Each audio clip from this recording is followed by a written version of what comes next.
একটা height cake করার পরে কিন্তু যখন কেকটা রেডি হয়ে যায় দেখতে কিন্তু বেশ দারুণ লাগে, তাই না?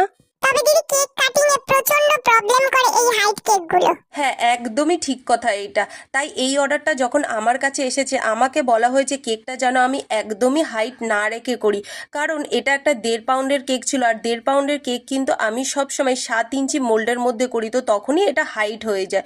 তো তারপরে আমি কি করব ভাবতে না ভাবতে হঠাৎ করে আমার বাড়িতে একটা বেশ 8 ইঞ্চি মোল্ডের মতনই একটা মশলাদানি কৌটো ছিল, তো তার মধ্যেই কিন্তু কেকটাকে আমি বেক করেছি। বেক করার পরে কিন্তু এই হাইটটা তোমাদের চোখের সামনেই আছে, দেখো দেখতেও বেশ মোটামুটি কিন্তু বেশ ভালোই লাগছে। আমার তো অবশ্যই ভালো লেগেছে, তার জন্য তোমাদের সাথে আজকে শেয়ার করলাম। তো আর কেকটা কিন্তু হ্যাঁ পুরো রেডি হয়ে যাওয়ার পরে তোমরা প্লিজ একটু কমেন্ট করে জানিও যে কেকটা কেমন হয়, কারণ তোমরা কমেন্ট করলে আমার সত্যি কাজ করারও একটা এনার্জি থাকে, আর ভালোও লাগে তোমাদের কমেন্টগুলো যখন পড়ি। তো পুরো কেকের লুকটা এটা ছিল, ভালো লাগলে অবশ্যই একটা লাইক শেয়ার